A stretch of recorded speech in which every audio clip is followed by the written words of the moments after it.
Eder, Mac, Pallister. Claudio, a novembre Liliana inizia il trasloco per venire a casa tua portando il corredo, le lenzuola. Lei ha portato le lenzuola di flanelle, sono sul letto adesso, poco più, poco meno a metà novembre. Di questo mi ricordo, sono sul letto. Quindi voleva venire a dormire proprio nel letto con te? Ho detto, ma guarda qua quanto posto c'è. Perfino in taverna ha detto, quando abbiamo detto, ma io potrei sistemarmi anche qua. E come tu vieni a stare con me, ti dormi nel divano, ma Nella piazzetta adesso c'è un presepe, ma noi venivamo in maggio, giugno, venivamo 2 o 3 volte così. C'erano delle cose di fiori incredibili, delle rose, tutta una cosa veramente fantastica. Sergio, i rapporti tra te e Sebastiano non sono dei migliori. Io quando ho detto andiamo a cercarla, mi ha detto aspetta. E cosa aspetta? Non so, scappa il cane di casa, chiedi all'amico, al vicino, andiamo a cercarlo, per dire, la moglie ancora di più, penso. Sebastiano, come mai Sergio è così arrabbiato con te? Io ho preso Liliana, me la sono portata via e me la sono tenuta per 32 anni alla faccia loro. Sono passati 2 anni dalla scomparsa di Liliana, come hai vissuto il secondo anniversario? Per me è stata una giornata di silenzio, di rispetto verso mia moglie. E io ho vissuto per conto mio questo ricordo, questo momento. E non sono andato in cimitero a far teatrino, come hanno fatto i parenti, gli amici, che veramente è una cosa vergognosa, guarda. Ma come mai? Perché bisogna chiedere a loro.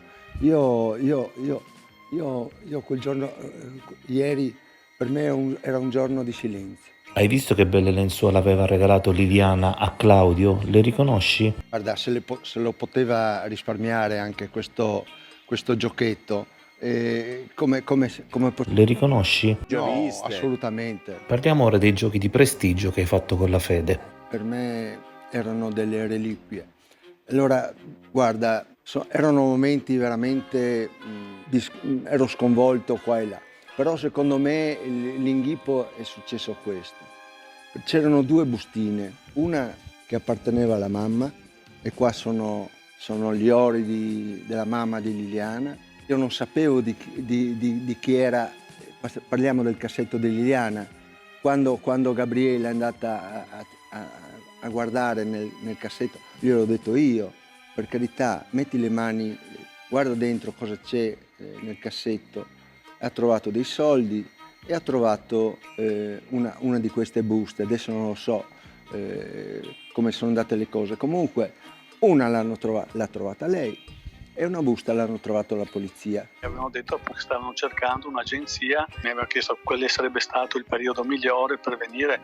Io gli ho detto sempre, come a tutti, dopo Carnevale, ridosso della scomparsa, verso ottobre io ho il compleanno, per cui il periodo della mia festa, che ci siamo visti, che penso che sia stata l'ultima volta che ci siamo visti. La cosa principale era che lei veniva via da casa, da Sebastiano, mancavano un paio di giorni. Penso che era una forma di timidezza, anche perché, ad esempio, con mia moglie l'ho sempre trovata molto eloquace, sorridente, ma sempre visto felice. Dopo l'ultima cena ci fu una lite. Ci siamo incamminati e quest'ultimo, girandosi, mi ha detto che Liliana e Sebastiano li aveva visti rimanere sotto il portone a parlare. E di questo fatto qua non conoscevo, che Adriana parlava di questo che noi stavamo discutendo.